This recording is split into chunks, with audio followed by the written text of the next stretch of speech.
Hello and welcome. You're inside Jamaica Magazine and I'm Audrey Williams with a neatly packaged show just for you. Don't go anywhere. We'll be right back. Let us make every effort to forge unity.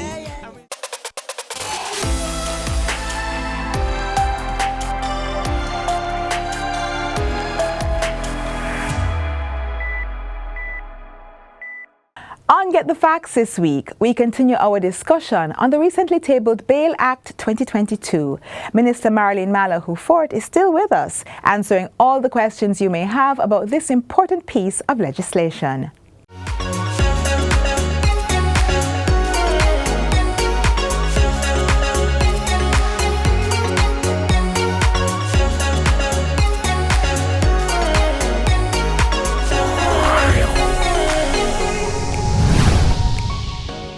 Welcome to Get the Facts. This is the program that provides you with information on government's policies and initiatives. I'm Theodore Henry. Today we're looking at provisions under the Bail Act 2022 relating to absconding, surety, failure to surrender, among other things. And leading this process is the Ministry of Legal and Constitutional Affairs, and Portfolio Minister Marilyn Malahou-Fort will take us through some of the clauses and the intended outcomes. Welcome to the program, Minister. You can tell that I'm always excited to speak about the law. I can. So let's talk about some of those new things, in particular some of those that we listed. So everyone should know that the Bail Act strikes the right balance, even if I must say so myself. I've had the benefit of working as a judge. I have had to deal with grants and denial of bail over time. Right. I've worked as a prosecutor. I've also worked very short as a defense lawyer, and now I come as a legislator.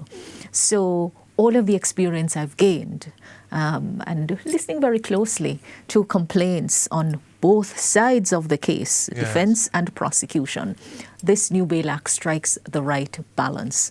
So you hear people talk about, boy, they can't get records out of the court. This law allows for prescribed records to be kept. So any decision in respect of a grant or denial of bail has to be in writing in prescribed form, and that information is served on the defendant and on the prosecution. So you don't have to go looking for it. It's Not served at all, to you. not at all. And we have put it in prescribed form to allow for speed in keeping the record and for consistency and accuracy. And we have specified what must be stated in the record. Right. So any defendant who needs to show that they are on bail can have the record for themselves. Any defendant who has been denied bail will get the record to enable them to apply for a review or an appeal of it. And the law sets out very clearly where you appeal to from. So Right. a decision, you can appeal from a decision of the police to the parish court judge, from a decision of the parish court judge to the Supreme Court judge. And now we also have the prosecution right of appeal, and the prosecution will appeal to the Court of Appeal. Understood. Couldn't make it any easier for you. You hear all the complaints. You can't get the records out of the courts. Prescribed No, form it's prescribed. No, in it's the Bail prescribed. Act. No, I know you would absolutely tell everybody to go and read the act for themselves. Fully and carefully. All laws are to be read fully and carefully. And as we review them, we will write them in simple terms. So laymen and women can read and understand. But if you can't, you can always ask us. Yeah. You know, it's the age of media. Right. But you recall I was telling you previously about the offense of absconding. You were. Just to say, You were. 5 years imprisonment in the parish court, 7 years imprisonment in the circuit court. If you're granted bail, do not abscond. No, you have a duty to surrender to custody when you are given bail. Ultimately, you must return to stand trial or Right. any stage of the proceedings to follow. But you know, we understand that sometimes you may be setting out on your journey and something may happen. God forbid you may have met in an accident and end up in the hospital.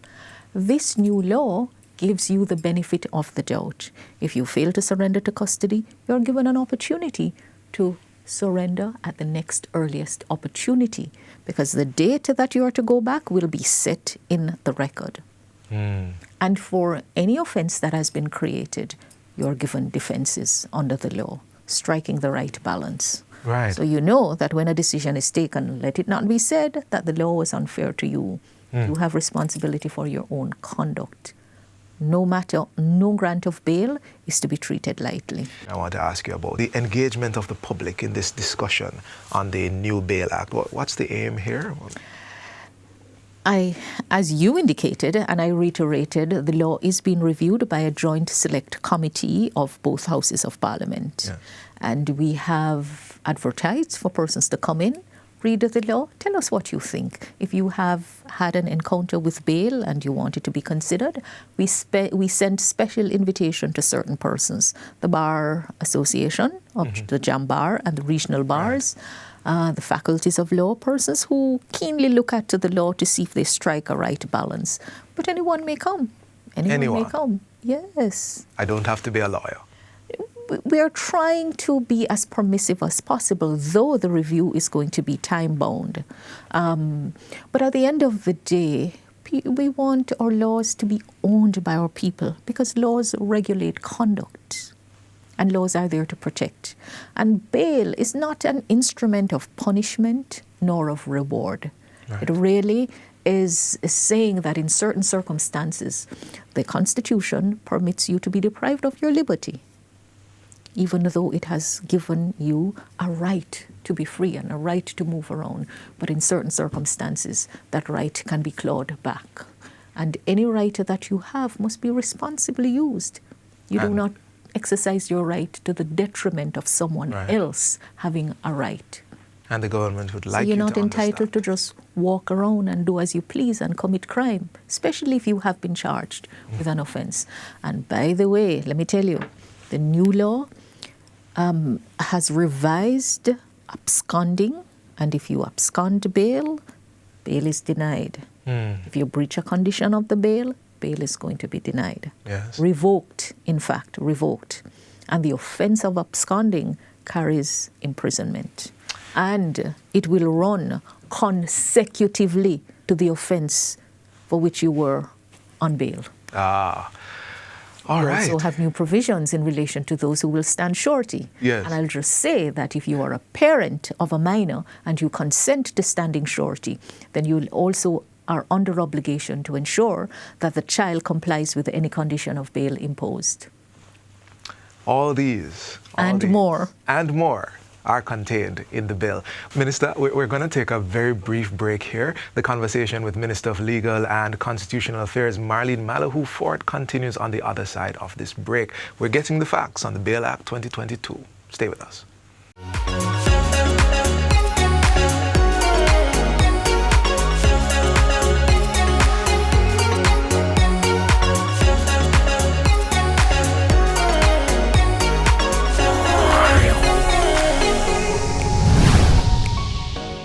To deal with crime and violence, we must be united. Please cooperate with the security forces. Call 311-119 or the JDF tip line. If you know something and you not talk, you're a part of the problem.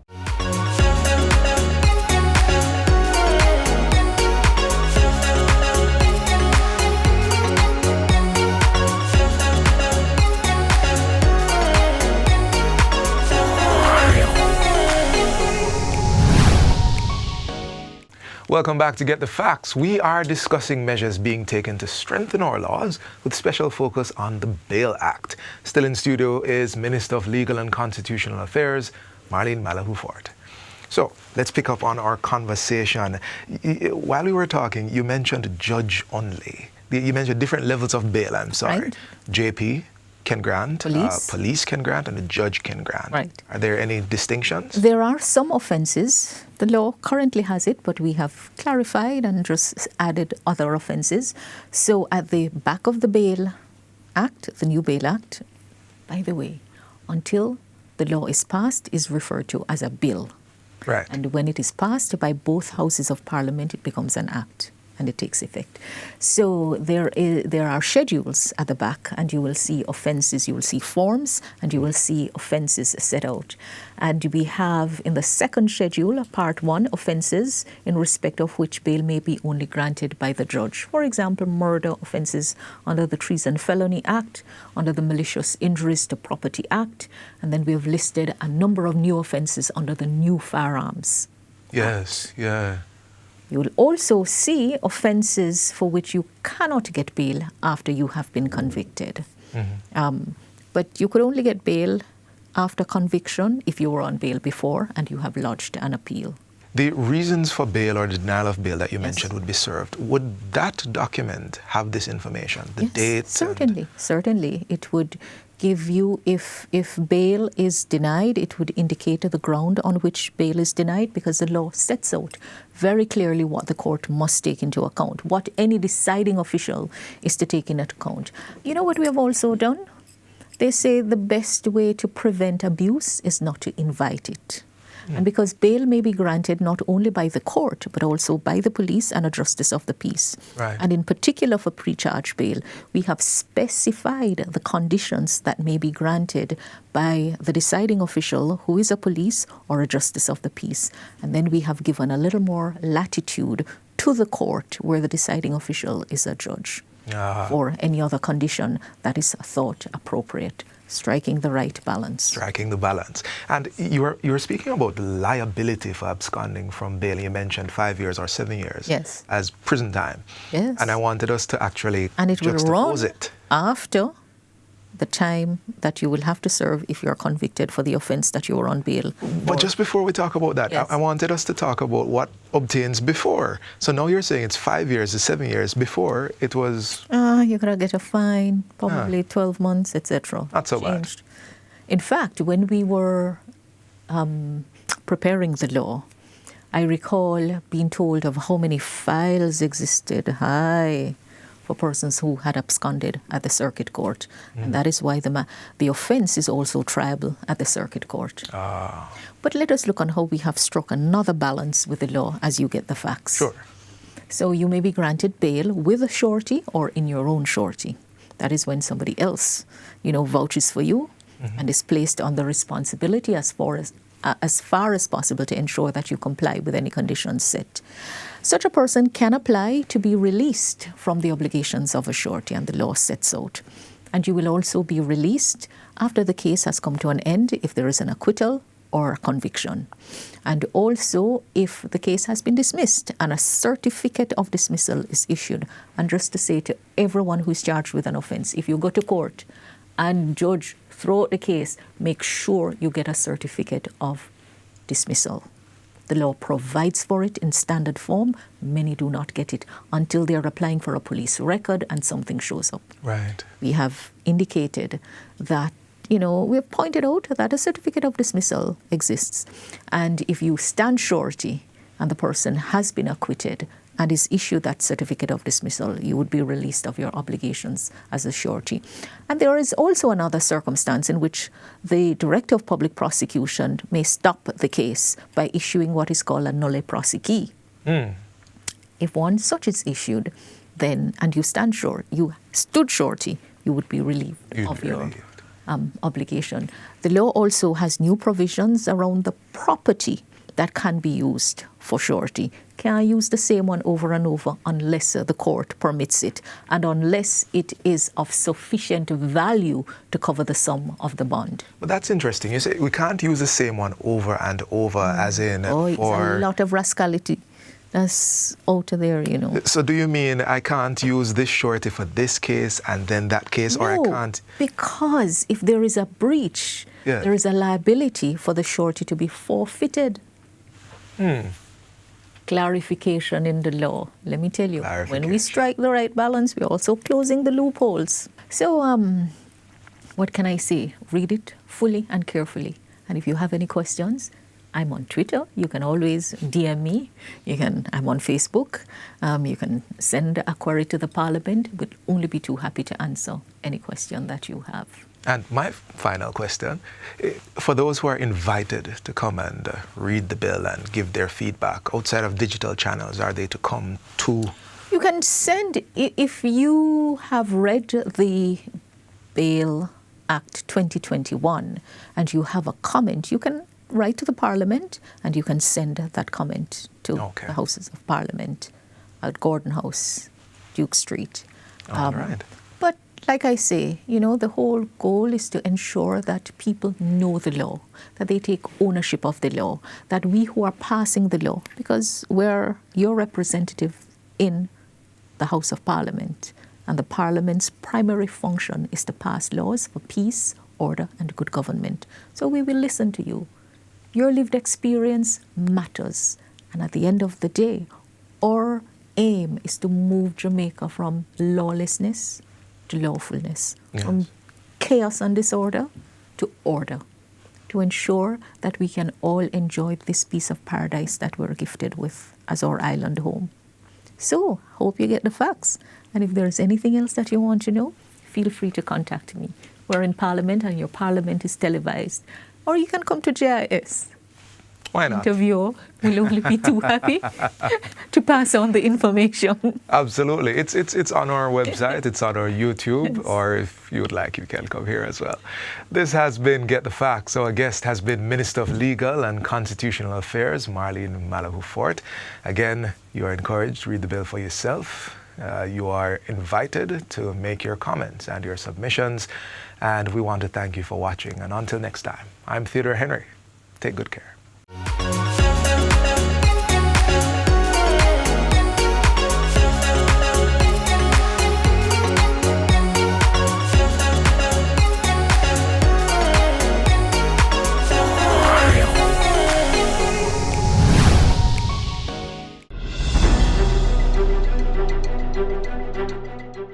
Every Jamaican has the right to know what is happening in Parliament, to know when new laws are being passed, and to give their opinions on legislation before either house. Every Jamaican has the right to see their representatives in action, making laws, holding the executive to account, representing the people, working for the benefit of all Jamaicans. It is your right to observe first-hand meetings of the Senate, meetings of the House of Representatives, and the meetings of parliamentary committees. You may also take a tour of your parliament. To find out more about the Houses of Parliament, please call 876-922-0200, follow us on Instagram and Facebook, or visit our website at www.japarliament.gov.jm. The Ministry of Health and Wellness, through its efforts to bring better and swifter healthcare services to the people of Jamaica, has embarked upon an initiative called Program Code Care. Watch as we bring you up to speed. Critical side effects, mental illness being one, surgery backlog being another, and concluded that we needed to do something special to try and pick up and cover some of this lost ground. Because at the end of the day, this is not a statistic, it's really about people. And people are suffering for years in some cases, 3, 4, 5, I've even seen a 6-year wait for a hernia surgery. A hernia surgery could cost you, $300,000 or more, and many Jamaicans just cannot afford it.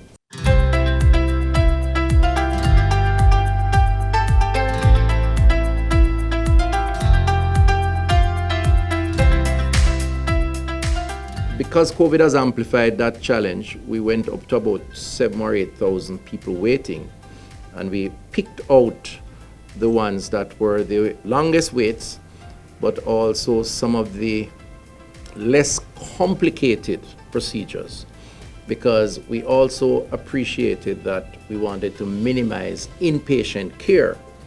And so to the extent that we could treat with these patients and they have a 1 day, maybe a 2, unless some complications develop, or none at all, day surgeries, then we should try and get those out of the way and outsource those to the private sector. So we have set a target of 2,000 surgeries. We have outsourced 250 in the West, based on the backlog of cases at Cornwall and Hospital and some of the others. We are trying to pull about 200 to 300 here in the Sierra region, which includes Kingston and St. Andrew, St. Catherine, St. Thomas, And we have compiled, I think, up to now about 70 or 75. So we're still going through the files and trying to pull and get persons to come on board. The procedures we identified are those that are most, that populate the wait list: angioplasty, oral cancers, sinus cancers, thyroid cancers, and so on, right? This Code Care program, it's really a relief. It's a give back. It really is a great service to the challenges that we face. We have embarked on a series of public-private partnerships, whether it's diagnostic outsourcing or it is a block of patients that we assign to a private doctor who have chronic ailment. We're piloting that now. Or it is in terms of the drug serve windows that we put in private pharmacies, or in this case now surgeries. So this is not an unusual principle that we're articulating. It's a principle that we have bought into. The reward for this program is to see the relief and the happiness on the face of the patients in their beds who otherwise would not have had it for probably many more years to come. So it's not even a concept around pay for service. It's almost like just helping humanity, if you will. I want us to be patient-centric, focus on the patient, because this is about serving the people. That's what our job is, and whether we're in the private or public sector, it is the core mandate of all of us.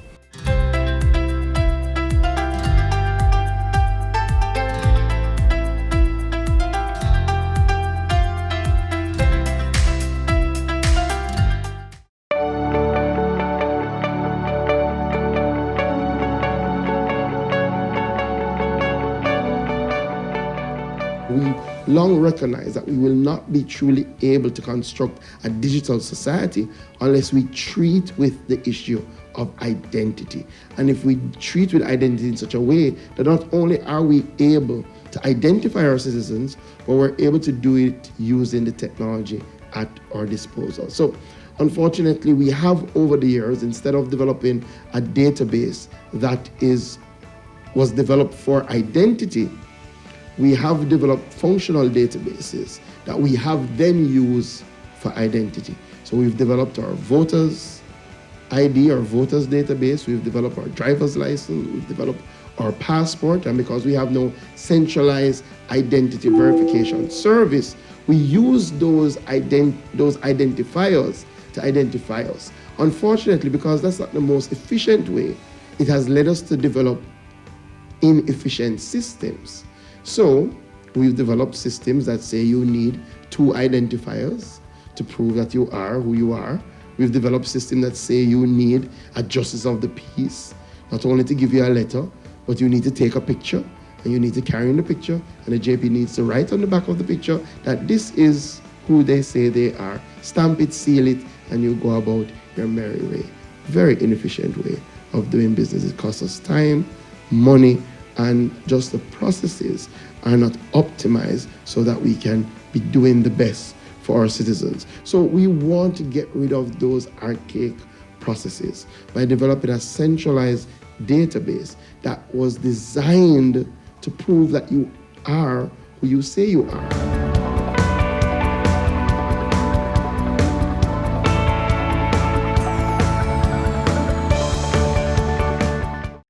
Over 100 homes delivered across 14 parishes. Your government, under the new social housing program, is making home ownership possible for those who didn't even dare to dream. Over the next 3 years, we will be building 1,500 homes just for our vulnerable citizens. Without a doubt, all citizens, irrespective of economic status, deserve a good home. Your government cares. The proceeding was brought to you by the Office of the Prime Minister. Eat what you grow what you eat has been the government's mantra for years. What do you have to lose? That's right, nothing. And it will certainly save money in your pocket.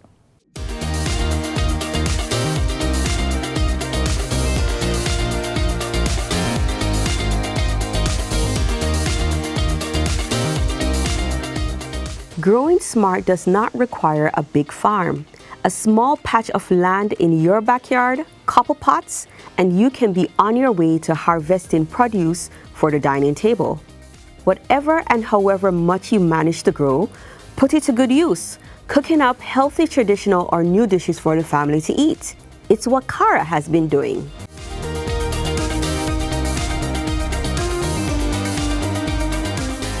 My thing is make your hand, turn your hand, make passion. So how it came about is my ackee mash up, boil it out. So I needed to use it.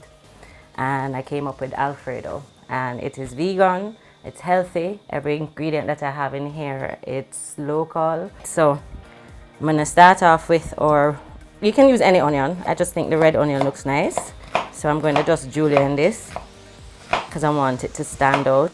Cut out the stem so then you get them loose. And then here I already pre-cut some tricolor bell peppers, or what we call sweet pepper, red, yellow and green. We have some string bean and some julienne carrots. Right here we have some local cherry tomatoes, which, you know, grows wild in some garden. Garlic, which, you know, is a must in our seasoning. And from here I have some dry seasoning. So I have Italian herb, I have some dried basil and my salt and pepper mix. And I'm also going to cut up a little scotch bonnet because, you know, Jamaica we say. This recipe takes about 30 minutes as long as you have everything prepped. The longest part is probably sauteing the vegetables. From here we move to our stove. So on medium heat, well, I have my pasta about to go into the boiling water. You can use any pasta you want. I'm just using what I have in the house today, which is some tagliatelle. From here, I'm going to turn on my skillet. You can use coconut oil if you feel, or olive oil, or whatever oil you have at home. And our oil is now hot. Cook your onions first, because you don't want raw onions. The next would be your carrots and your green beans, because they're raw. I didn't blanch them. So as you can see, the pasta is boiling. And I'm going to add my garlic. Now this is an Alfredo, so I put a lot of garlic. At this point I'm going to actually add my aromatics, which is I have some fresh thyme here. And you're developing your flavors, you're building.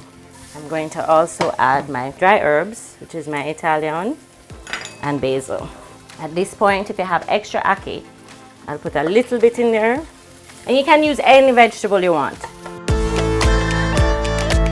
And then I'm also going to add my peppers at this point.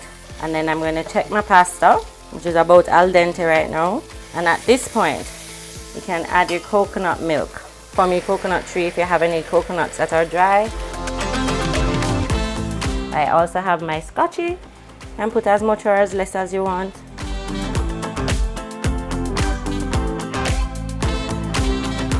And from here, you can serve it in a bowl, you know. A deeper dish is probably better for pasta. Give it some height by twisting it. Sauce it up as much as you want.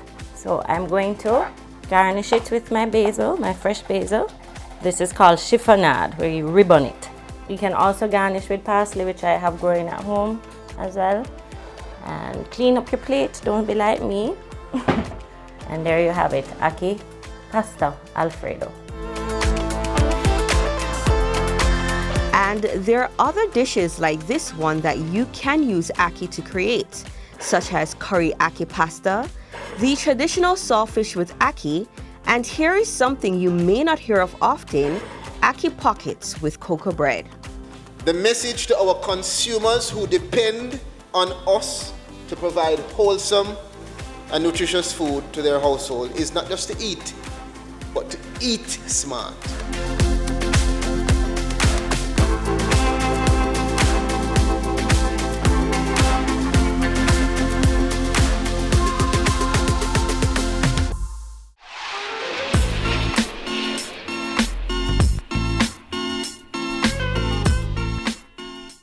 We've come to the end of today's show, but to re-watch it or other content like this, visit our website, jis.gov.jm.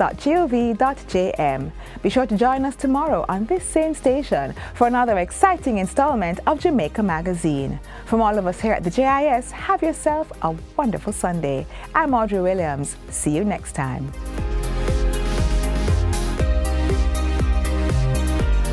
This has been a production of the Jamaica Information Service. the voice of Jamaica.